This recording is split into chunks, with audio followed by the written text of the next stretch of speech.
This episode is brought to you by Understood.org, a nonprofit dedicated to helping people who learn and think differently thrive. Your brain is wired differently and you understand numbers differently than most of your friends. Although you're not alone, because somewhere between 3 and 8% of the population, of course, she can't understand at that stage what 3 to 8% is. So you're trying to draw a picture of maybe what that might look like. On this episode, Dyscalculia. It's bubbling up more frequently in conversations around neurodiversity, but most people have no idea what it is.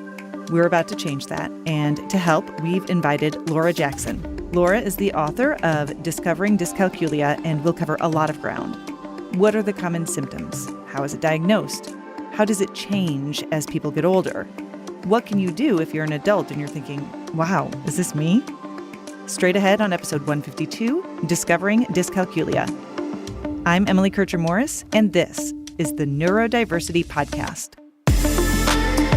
What is neurodiversity? You see the world differently. Autism spectrum. Gifted. Complexities that are inherently inside. ADHD. Dysgraphia. Tourette's. All brains are different. You are exactly what this world needs.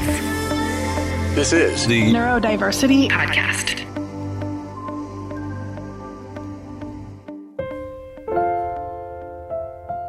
It's hard to believe, but this month we are entering our 6th year of the Neurodiversity Podcast. Seriously, I really can't even believe that I'm saying that.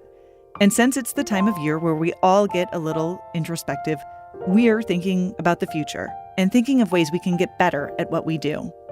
When we started, there were only about 500,000 podcasts. Today, that number just crossed 5 million. That's a huge number of choices. And for most of these 5 years, it's just been the two of us working hard, trying to find ways to compete while raising 3 twice exceptional kids, I might add. It's really been an amazing experience for us. And I know it sounds cliche, but we literally couldn't have done it without you. We're so grateful to have you sharing the podcast with your friends and colleagues and on social media. With your help, we're well within the top 1% of podcasts worldwide. And our audience is more than doubling in size every year. And we've hired a new staff member to join the movement, Krista Brown. So welcome aboard, Krista. One more thing before we move on. You may have noticed that we've introduced sponsors to the podcast. Let me just say it wasn't an easy decision, and we waited a long time to do it. When we finally did, we sought out the right partners who truly had something to offer our audience. So if you would, when you hear something from one of them that interests you, please reach out to them. Tell them you heard their message here.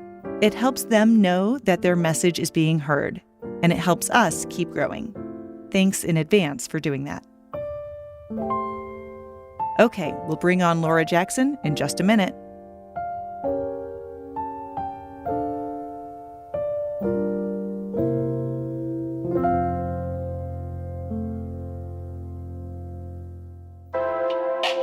on a previous episode of the Neurodiversity Podcast. I think there is this kind of in our cultural DNA still, this idea that properly behaving, children should be seen and not heard. I think there's kind of this mystical, unspoken idea that behavior management is appropriate and somehow valued. Somehow, with how the research was interpreted as successful, it became the mainstay of our education system. And when you look at the science, the neuroscience of resilience, and you lay that side by side to behavioral management, the two don't line up very well. That's episode 116. Find it in your favorite podcast app.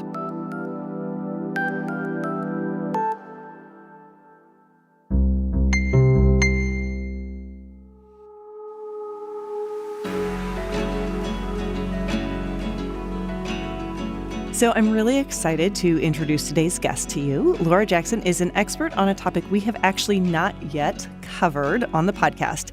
She's the author of Discovering Dyscalculia and is going to share all about this little-known disability. So Laura, I'm so happy to have you on the podcast. Well, thank you. Thanks for having me.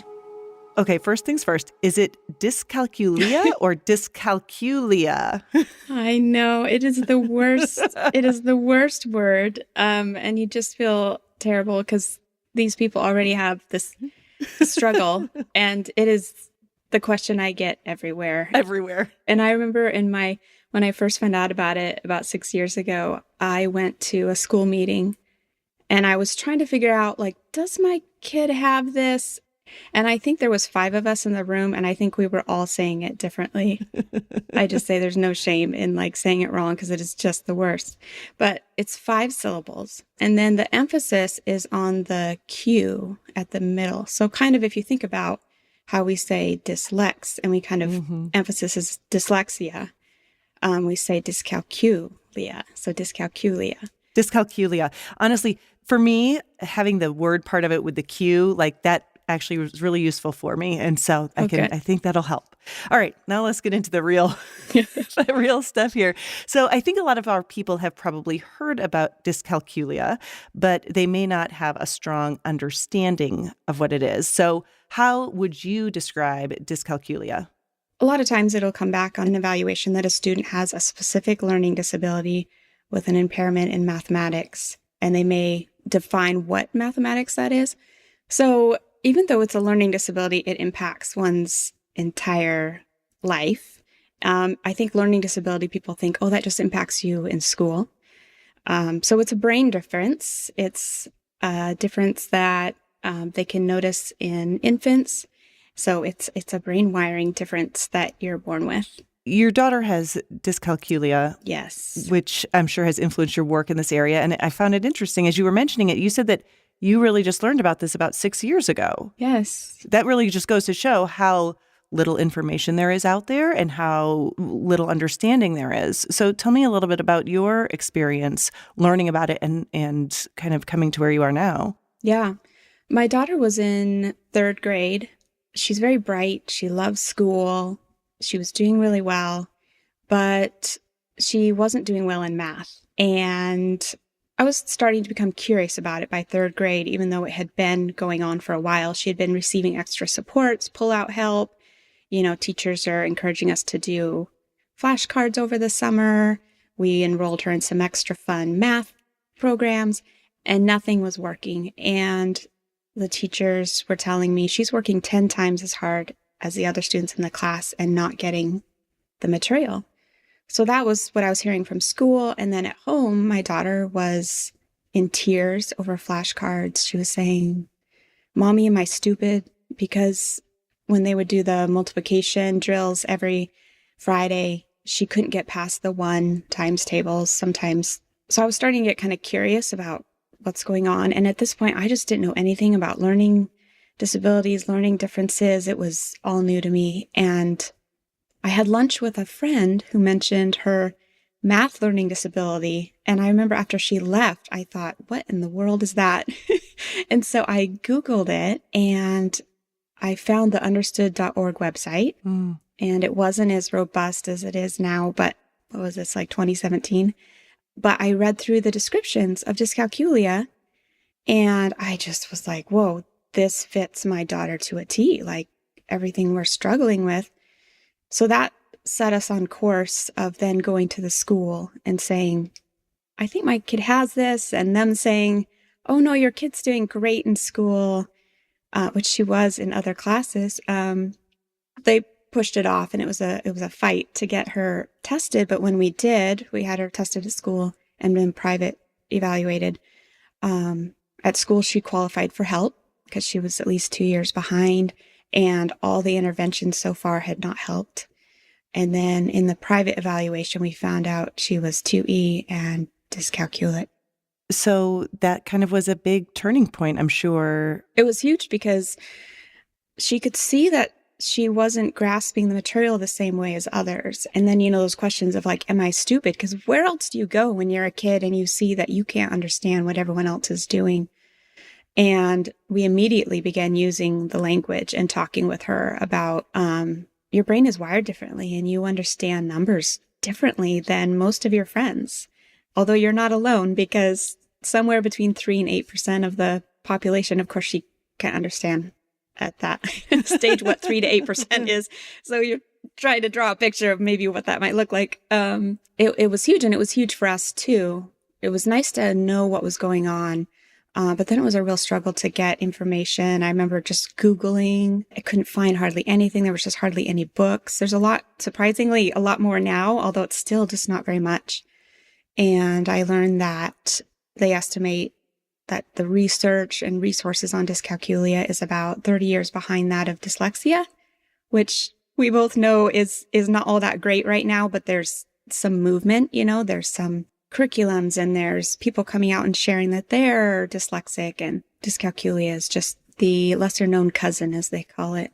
Yeah, kind of just beginning that journey. Yeah. Dyslexia is described specifically as a difficulty in the brain with making the connection between written symbols that represent letters and the phonological sound that they make. So does dyscalculia have a similar, what exactly is happening in the brain that is causing the math to be difficult?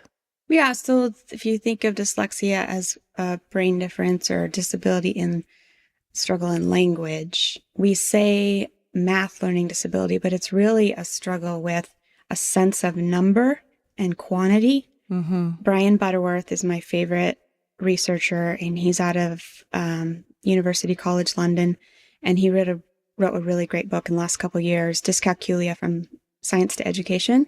I recommend it to all my parents. But he and one of his colleagues believe that it's a lack of understanding numbers as sets. So understanding the quantity and the grouping and how it is a unit. A student may be able to count 1, 2, 3, 4, 5, but if asked to count backwards, or when asked to do addition, subtraction, where you're working with these units as sets or as a group and how the group interacts with each other, that's where they get lost. So similar in that way. Yeah. So it's basically, if you think about the world and how often numbers and quantities come up in our lives, and if you imagine not having a real sense of like, well, what is 5?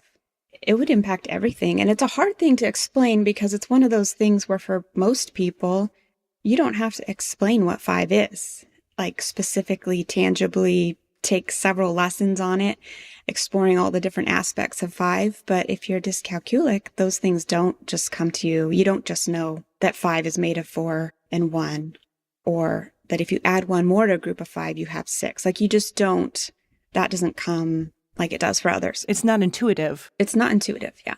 I'm thinking about how back when I was in the classroom and now as a parent with kids in school, the way that we teach math is so different now than how we learned it. And I wonder, and I don't know, I wonder if dyscalculia back when we were younger, because we were just learning those algorithms and it wasn't so much based on the number sense that I feel like most math curriculums now rely on in younger grades. Like, do you think that maybe we're seeing it more or seeing it differently, like it's coming to the surface differently? Yeah. That was such a great question. I love that you think about this like deeper. I'm always pondering these things while I'm cleaning the kitchen. Right. It's very nerdy. My gut, from what I've been reading and researching, is just that students with dyscalculia have just been labeled as dumb, stupid, incapable of learning math. They are the ones that end up having really negative views about themselves. Brian Butterworth shares a story about speaking with a convict, and the reason he was in jail was because he was too ashamed that he didn't understand how to go to the counter with his purchases and know how much he owed, how to add up the money. And so he was in for theft. And so I think that actually a lot of people have gotten into trouble and also have just not had great prospects in life because of their dyscalculia. I think it's becoming more well known now because we are kind of opening up to there's different ways about thinking about things, and we're not all wired the same. And so just like your work with neurodiversity, I think that's why it's coming out. Mm-hmm. The teaching is complicated now. I have a 12-year-old and 15-year-old now, and so watching how they do math. Now my youngest loves math and does really well at it. So that's an interesting to see both options here.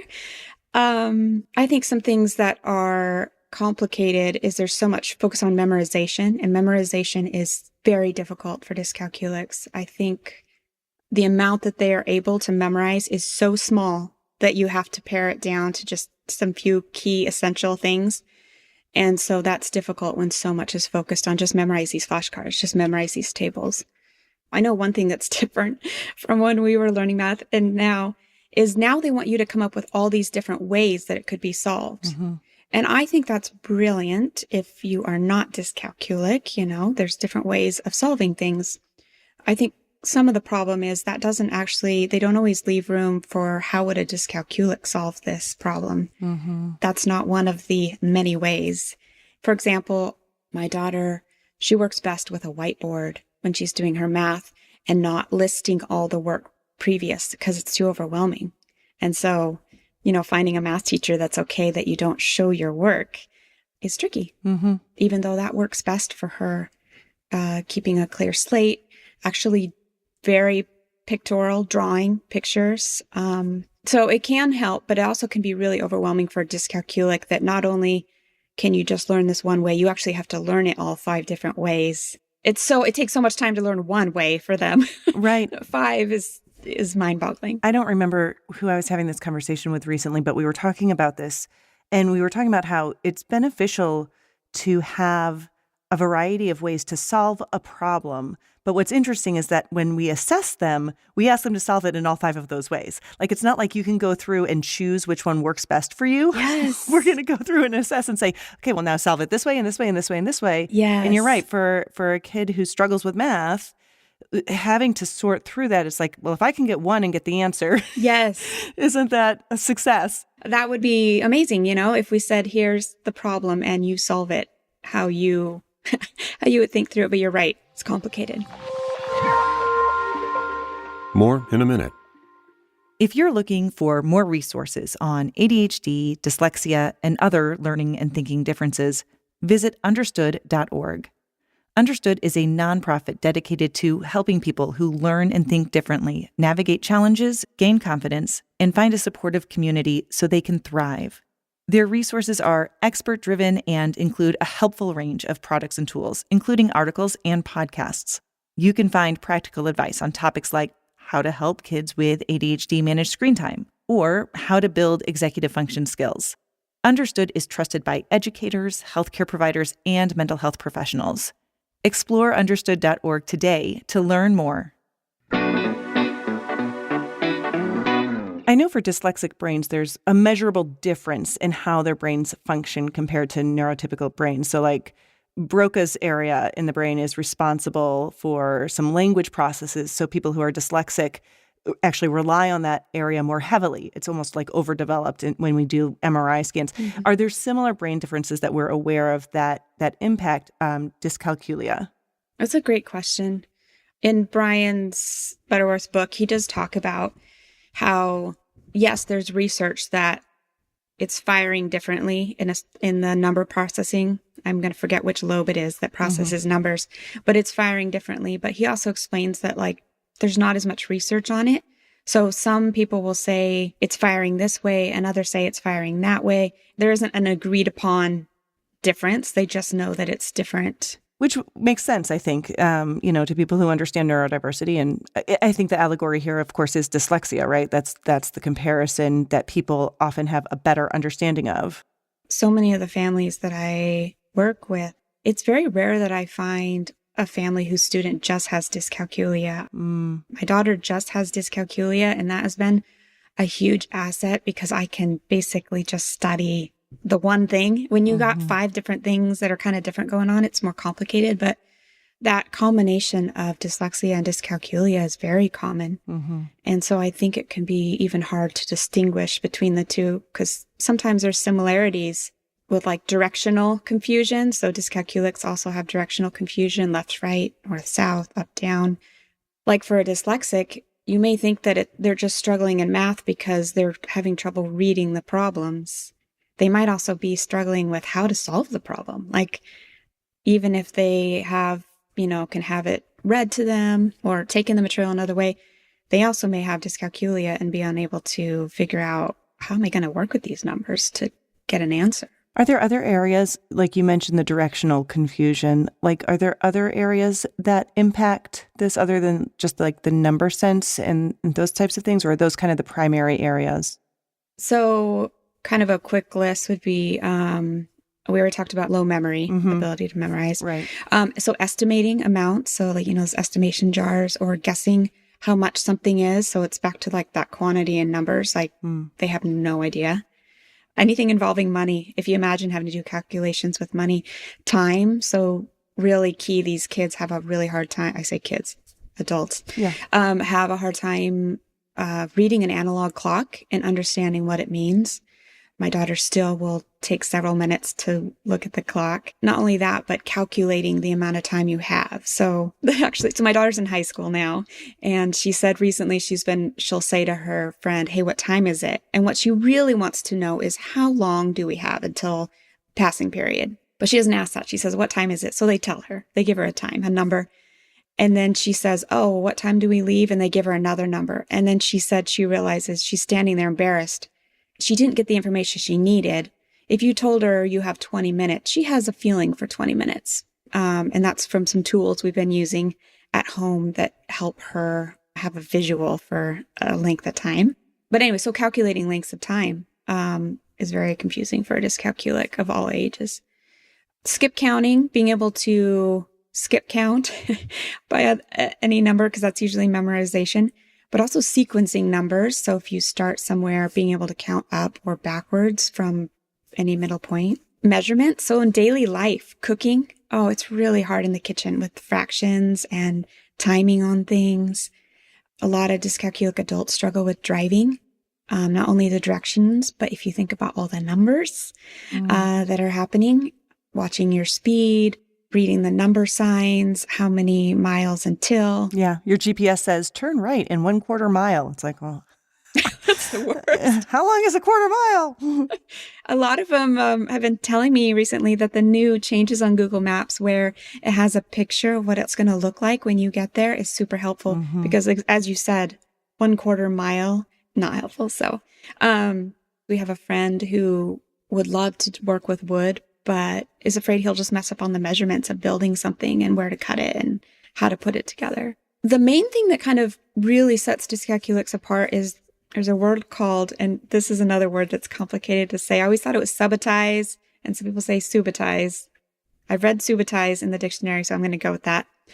But it's the ability to see a quantity and instantly know how much there is. So a dyscalculic will literally look at the dice that has 3 dots on it, and they will, in their mind's eye, they will count each dot.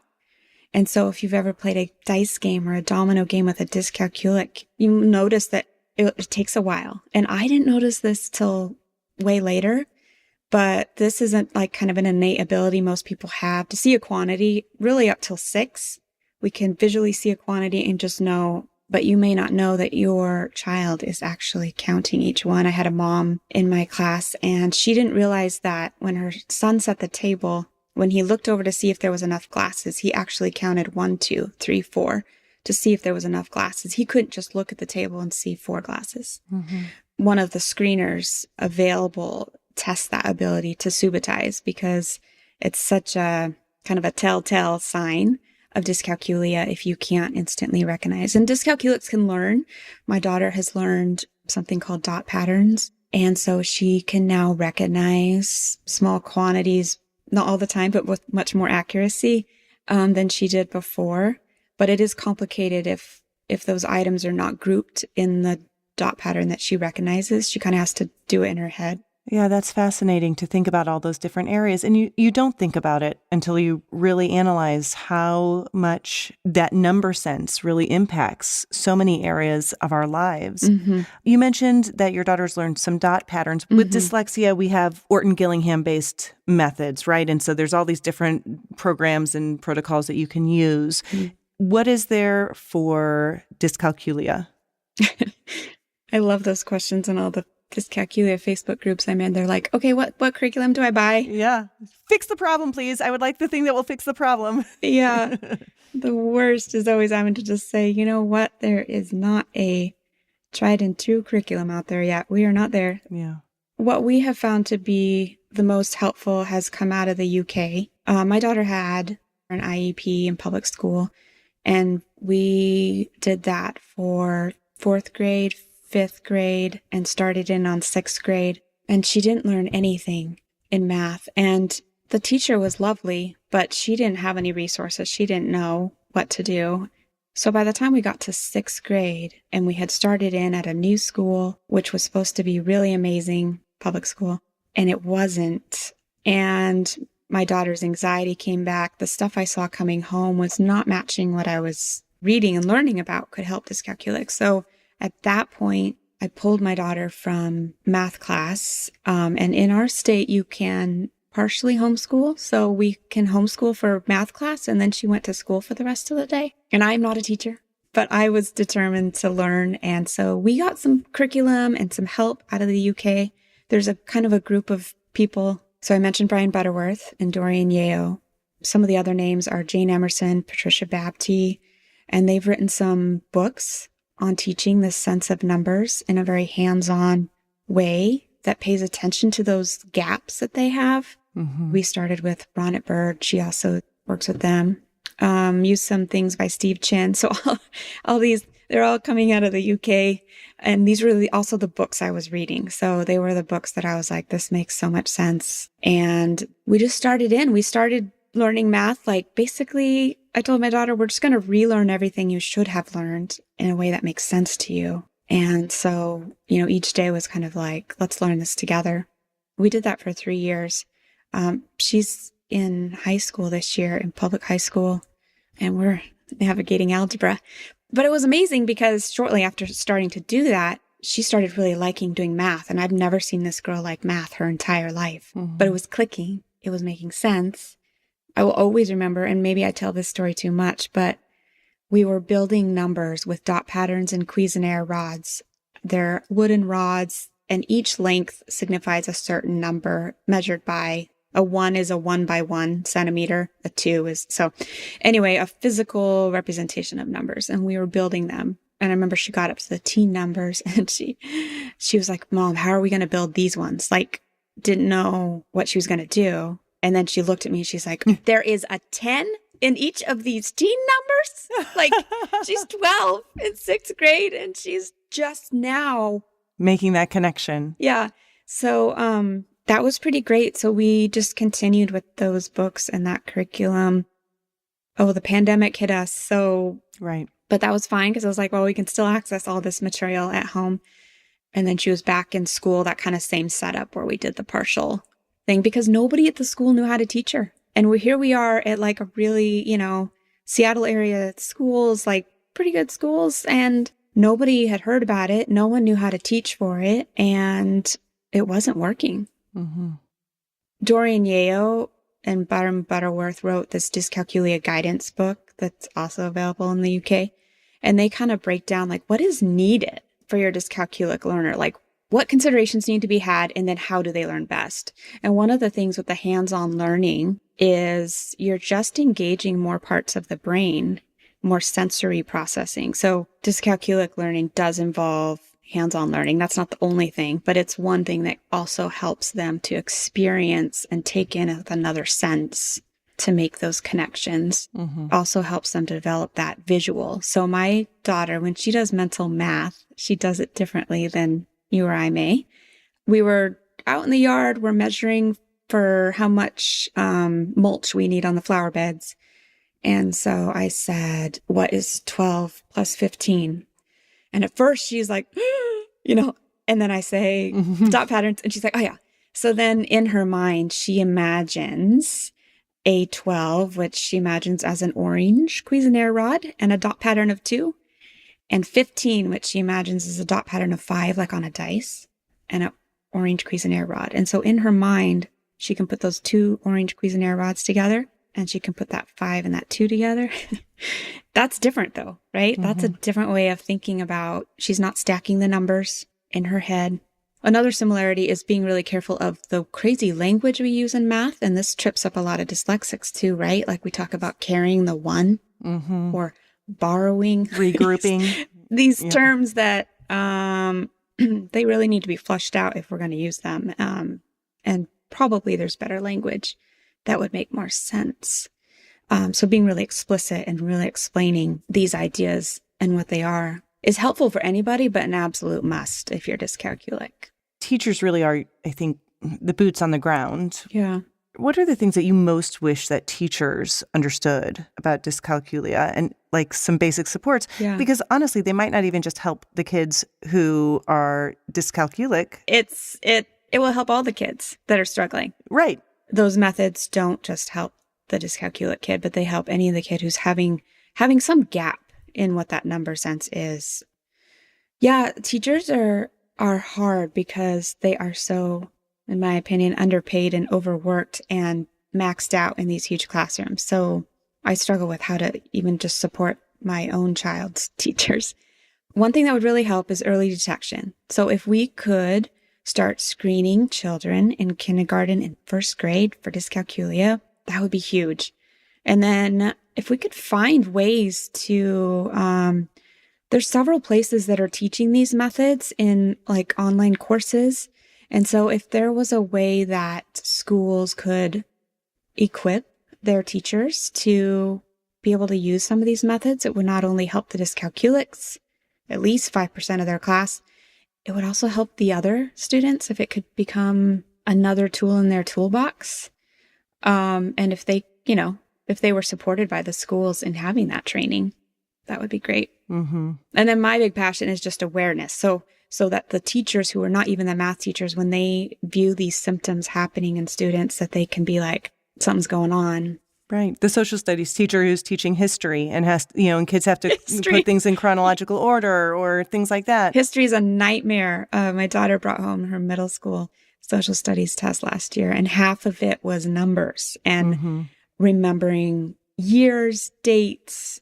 So more awareness, just like we do with dyslexia, where you see someone struggling to read, you kind of cue in, like, you don't think, oh, they're dumb. You think, I wonder if they have a language difficulty or, if they're dyslexic. So here's my last question to you as we wrap up. Yes, because we could talk all day. We could always talk all day. So if you were talking, though, to a child with dyscalculia who's having just a really hard time and they're feeling down on themselves, and like you mentioned, it's like they feel like they're dumb, or that they can't do math. Yeah. What would you say to them? What words of encouragement would you really want them to hear? I love that. I really encourage parents to kind of just to not hide it, but talk with their students that, hey, your brain is wired differently and uniquely in this other way. And so your understanding of numbers is different. And you can understand numbers, but you need to be taught in a way that makes sense for how you think about that. I also really love to emphasize the things that they're really good at and make sure you have like a holistic picture. There's so many times we just focus on the things that we think might be deficits or struggles, and we don't take into account the whole picture. So my daughter actually, she loves art. She also loves reading and writing and creating stories, but she's an artist. And so she just started her own creative, she calls it Creative Dyscalculics. It's a blog space where students can post pictures of any creative project that they're working on. And her whole mission is to empower. I think she said something about, everyone looks at us and thinks what's wrong, and I want them to see what's amazing. So she's kind of just starting up her own little thing of just encouraging students to see what are those areas that they really excel at, and then connecting it with other dyscalculic students so that they also know they're not alone. So I always I call it look for the gold. I like to look for, you have this way of dealing with numbers, but that doesn't define you. And yes, you need help in these certain areas, but you also need help to grow in these areas that you thrive in. So let's do it all. It's a package, a parenting package. Laura Jackson, author of Discovering Dyscalculia. Thank you so much for your time. Thank you. Thanks for having me. And I love that you're doing this work to raise awareness for neurodiversity and TUI kids. So I love it. Dyscalculia. I'm going to get the hang of this someday, but I've been saying it wrong for an awfully long time. Just don't go back to any past episodes where I've mentioned it, okay? We all know that education isn't a one-size-fits-all environment, and kids with dyscalculia exist along a spectrum. Some who are most impacted will get noticed and get some support. Others, though, who struggle but have cobbled together some compensatory skills, might get missed. Awareness leads to advocacy, and support leads to success. I'm hopeful that we continue to find new ways to support all of our neurodivergent kids. I'm Emily Kircher-Morris. I'll see you next time on the Neurodiversity Podcast.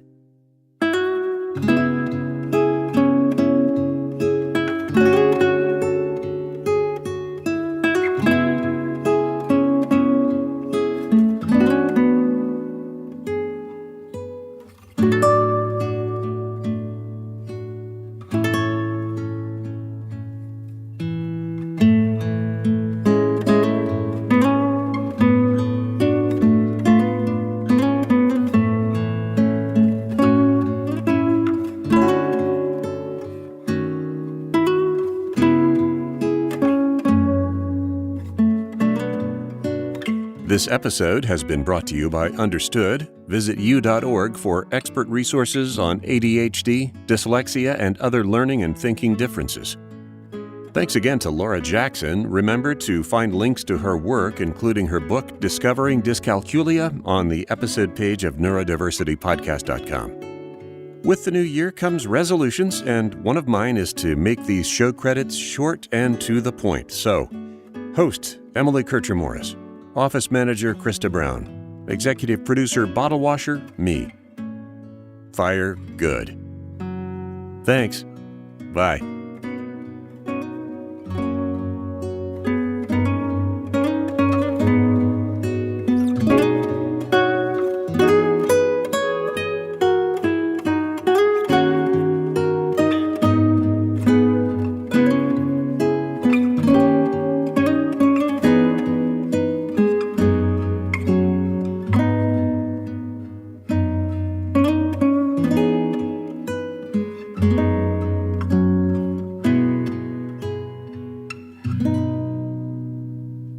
This is a service of the Neurodiversity Alliance.